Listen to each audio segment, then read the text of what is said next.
Namaku Rina. Aku tak pernah menyangka hidupku akan berubah drastis hanya karena pindah ke rumah warisan kakek di pelosok desa di Jawa Tengah. Rumah itu terlihat biasa dari luar. Tembok bercat putih kusam, halaman luas dengan pohon jambu air di tengahnya, dan sumur tua di belakang.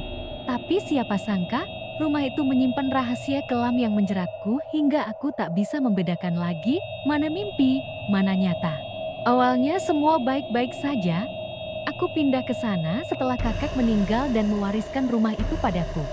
Suamiku sudah meninggal 2 tahun lalu dalam kecelakaan, dan aku memutuskan tinggal sendirian. Aku ingin menenangkan diri, menjauh dari hiruk-pikuk kota. Namun, malam demi malam mulai terasa aneh. Aku sering terbangun di tengah malam karena suara bisikan lirih di telingaku. Bukan suara manusia, tapi seperti desir angin yang berkata-kata, "Cantik, akhirnya kamu datang juga." Aku kira itu hanya mimpi, tapi entah kenapa, tubuhku terasa lemas setiap pagi, seolah aku habis melakukan aktivitas berat semalaman. Puncaknya terjadi di malam Jumat Kliwon. Saat itu aku merasa tubuhku tidak bisa digerakkan. Aku sadar, tapi tak bisa bergerak, bahkan tak bisa berteriak. Dari balik lampu tempat tidurku, muncul bayangan hitam tinggi besar. Ia mendekat perlahan, dan semakin dekat, wujudnya mulai terlihat. Lelaki berwajah tampan, namun matanya hitam sepenuhnya.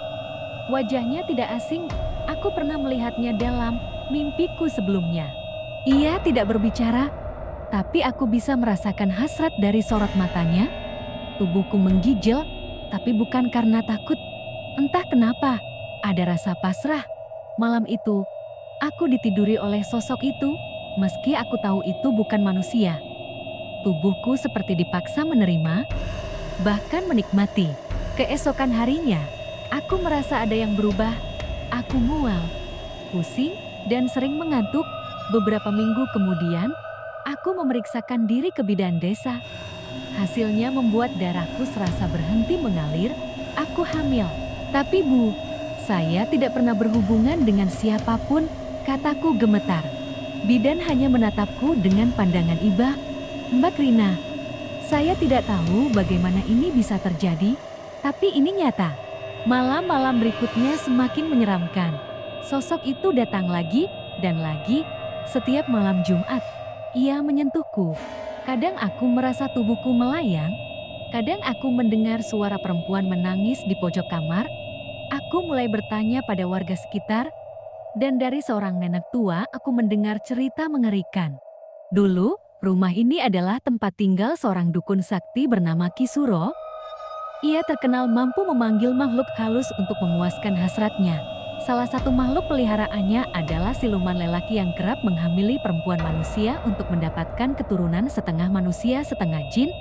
Nenek itu berkata, kemungkinan besar aku telah dipilih menjadi wadah bagi makhluk itu. Aku mencoba pindah, namun keanehan terus mengikutiku. Bahkan saat aku menginap di rumah adik sepupuku, sosok itu tetap datang. Ia membisikkan ancaman, "Kamu milikku. Jangan lari." Sekarang kandunganku telah memasuki bulan ke-6. Aku tidak tahu apa yang tumbuh dalam perutku. Kadang janin ini bergerak sangat kuat hingga terasa tulangnya menyentak dari dalam. Kadang aku melihat bekas cakaran di perutku saat bangun pagi. Aku sudah lelah. Tapi aku tahu, ini belum berakhir. Sosok itu masih mengintai. Dan aku hanya bisa menunggu hingga saatnya anak ini lahir. Anak dari dunia yang tak terlihat.